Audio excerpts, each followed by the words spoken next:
Assalamu alaikum. Students, today we will learn statistics as in continuity of our previous lectures.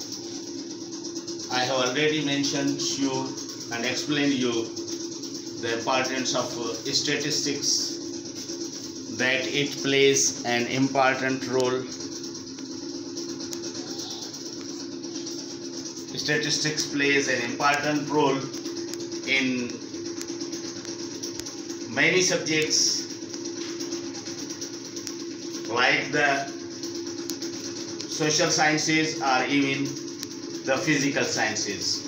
It is a very much important subject. Without this, we can't understand different complicated equations, and we can never be able to apply those equations on the physical problems in the relative fields. Therefore, we must be expert and adept in this subject at the very first stage.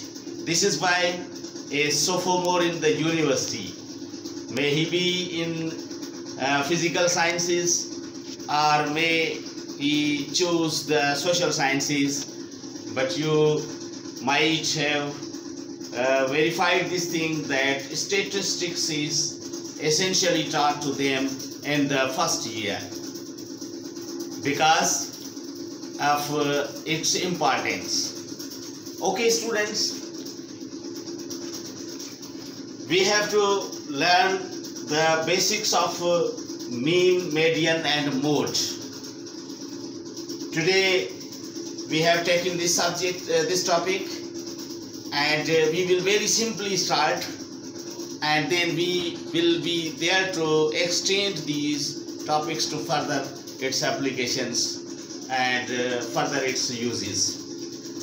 Today very simple data I have taken over here. The numbers starting from 2 up to 6, the continuous number I have selected so that we may easily analyze the mean, median and mode in this data, which is continuous, and then we will be there to take numbers in different shapes, in different patterns, and then we will be there to check the values of mean, median and mode.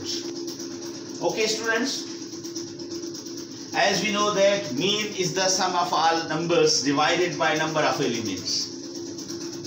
जो भी number हमें दिए हुए हैं उन numbers तमाम को जमा करके हम नंबर ऑफ एलिमेंट्स से डिवाइड करते हैं, इसको आप मीन कहते हैं. Very simply you nominate it as average. तो आपने क्या किया, यहाँ जो नंबर्स थे इन तमाम नंबर्स को जमा किया, यू गॉट 20. नंबर्स कितने हैं? 5 नंबर्स हैं. 5 से आप डिवाइड करेंगे और इसकी रिजल्ट आपके पास 4 आ रही है. तो आप देख रहे हैं कि 4 एक्चुअली इसका जो मिड है, इस डेटा का जो मिड वैल्यू है, ठीक है ना, क्योंकि इस तरफ भी 2 and 3 दो नंबर्स आपने छोड़ दिए, इधर भी 2 नंबर्स छोड़ दिए. जो मिड वैल्यू है, actually mid value is denoting the magnitude of what the mean, as well as it is denoting the magnitude of median. Median भी उसी को कहते हैं कि mid value. Median stands for what? Mid value. whereas mean जो है, mean can be different for a data which is not continuous. जिस तरह ये consecutive numbers थे, तो जाहिर है फिर इसका mean जो है वो कितना आना था, क्योंकि अब फर्दर अगर मैं आपको ये डेटा दूं कि हम 4 से लेते हैं, 4, 5, 6, 7, 8 ये नंबर लेते हैं, तो इसमें मिड नंबर कौन सा है? 6 है. इन तमाम को जमा करें तो इसका सम ऑफ एक्स कितना आना चाहिए? सम ऑफ एक्स 5, 4, 9, 15, 20, 22 एंड 8, 30. इसका सम आया 30. नंबर्स कितने हैं? 5 हैं. नंबर्स 5 हैं. 5 से डिवाइड किया and you got what? You got the mean as 6. इसमें आपको दोबारा मीन वही मिला जो यहाँ पर मिल रहा है, यानी जो मीडियन है, मीडियन भी इसी नंबर को हम मीडियन भी कहेंगे, यानी the same number will be known as median because it is splitting the data into two components. और जो नंबर स्प्लिट कर रहा होगा डेटा को दो कंपोनेंट्स में, उसको हम मीडियन कहेंगे। लेकिन यहाँ पर एक्चुअली मीन और मीडियन दोनों बराबर हो रहे थे। जब कंसेक्यूटिव नंबर्स होंगे, जब भी डेटा आपको कंसेक्यूटिव नंबर्स की दी जाए तो आप ये नोट कर देंगे उसमें मीन और मीडियन दोनों बराबर रह जाते हैं, कोई भी नंबर ले लें। तो इस तरह आप मीडियन मालूम करने के लिए एक दूसरा रिलेशनशिप ये है कि आपको किस तरह पता चले, अगर बड़ी लंबी सीरीज हो नंबर्स की तो फिर नंबर का मिड ढूंढना या मिड को लोकेट करना थोड़ा डिफिकल्ट महसूस होता है। तो उसके लिए वेरी सिंपल, आपको जितने नंबर्स मिले हुए, यहाँ पर कितने नंबर्स दिए हुए हैं, 5 नंबर्स दिए हुए हैं, ठीक है ना। तो आप क्या करेंगे, जितने नंबर्स दिए इसको आप n कह रहे हैं, तो उस n में आप 1 जमा करके हाफ कर दें, 2 से डिवाइड कर दें, यानी n 5 + 1 divided by 2, 6/2 and it becomes 3. It means third number will play the role of median, but third number will be as median. यानी यहाँ ये बता रहा है कि आपका जो नंबर होगा कौन सा, 3 जो जवाब यहाँ आया है, रिजल्ट आया है, actually 3 is not median, but third number is median. You will have to count the numbers from first, second and this one is third.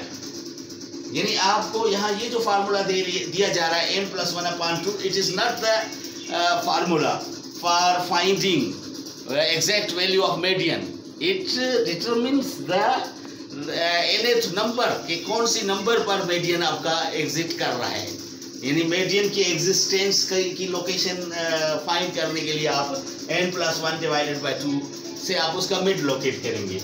तो ये आपने किया, थर्ड नंबर बता रहे हैं, तो थर्ड नंबर कौन सा है, 4 है, therefore median will be 4, median is 4। इसके बाद है स्टूडेंट्स मोड। मोड एक्चुअली किसको कहते हैं, यानी जो डेटा है, इस डेटा में जो रिपीटेड और इनकरिंग जो भी एलिमेंट होता है इसको मोड कहा जाता है। जिस तरह अगर मैं कहूँ 2 3 3 4 4 and 4 5, अब ये नंबर्स हैं। अब इसमें आपने क्या, आप देख रहे हैं कि 3 2 टाइम्स रिपीट हो रहा है, 4 3 टाइम्स रिपीट हो रहा है। वो नंबर जो कि मैक्सिमम रिपीट हो रहा हो, that will be treated as mode. यानी यहाँ पर मोड कौन सा होगा, इस डेटा में मोड 4 होगा, because 4 is being repeated maximum, being repeated in maximum. तो जो इनकरिंग जो एलिमेंट्स होगा उसकी मैक्सिमम इनकरिंग जो होगा उसी को आप मोड का नाम देते हैं। इस डेटा में कौन सा मोड है, कोई भी नंबर ऐसा नहीं है जो रिपीट हो रहा हो, therefore the mode does not exist over here in this data. Very simple students, आज हम लोग इन्हीं जो मीन, मीडियन और मोड को हमने समझा है, इसके बेसिक कंसेप्ट को समझा है, और फिर फर्दर नेक्स्ट अपकमिंग वीडियो में आप इससे रिलेटेड ग्रुप डेटा, यानी बहुत ज़्यादा कॉम्प्लिकेटेड डेटा या लेंथी डेटा हो, जिसको बाद में फिर आप क्या करेंगे, ग्रुप फॉर्म में लाना आपकी मजबूरी होगी, ऐसी डेटा को आप ग्रुप डेटा कहते हैं। ये तो वेरी लिमिटेड डेटा है, लिमिटेड डेटा का मालूम करना बिल्कुल सिंपल है, लेकिन आप ग्रुप डेटा यानी मैक्सिमम बहुत ज़्यादा लंबी डेटा, मेसी डेटा हो तो ऐसी मेसी डेटा को, इंफॉर्मेशन को आप क्या करते हैं, ग्रुप फॉर्म में लाना आपकी मजबूरी होती है। और फिर आप ग्रुप फॉर्म में लाने के लिए जो फार्मूला इस्तेमाल करेंगे वो तीनों फार्मूलाज के मीन का, मीडियन का एंड मोड का क्या होंगे, they will be different. As how they will be different and how we will be there to solve such type of problems and questions as given there। तो students, ये आपका intermediate level का भी सवाल बन सकता है, और वैसे ग्रेजुएशन लेवल में इकोनॉमिक्स में या दूसरे स्टैटिस्टिक्स के सब्जेक्ट्स पढ़ने वाले जितने भी स्टूडेंट्स हैं, कैंडिडेट्स हैं, या वो सब्जेक्ट्स जिनमें क्वांटिटेटिव अप्रोच जो है वो ज़्यादा नीडेड होती है, तो वो प्रोफेशनल किसी भी सब्जेक्ट में, किसी भी प्रोफेशन में जब जॉब के लिए टेस्ट देंगे तो दे will B confronting such type of quantitative questions। तो उसमें बहुत सारी ऐसी चीज़ें हैं जो बहुत कम टाइम के अंदर MCQs को आपने फेस करना होता है। तो आपके कंसेप्ट उसके ज़रिए चेक किए जाते हैं कि आया आपके कंसेप्ट उसमें क्लियर हैं या नहीं। तो एनी हाउ तमाम स्टूडेंट्स को भी ये मेरे लेक्चर्स जो है वो फ़ायदेमंद उनके लिए भी साबित होंगे। उम्मीद है कि आज के इस लेक्चर से आप फ़ायदा लेंगे और फर्दर हमारी नेक्स्ट वीडियो का इंतज़ार करेंगे। बिहम्दिका अशहदु अल्ला इलाहा इल्ला अंता अस्तगफिरुका व अतूबु इलैक।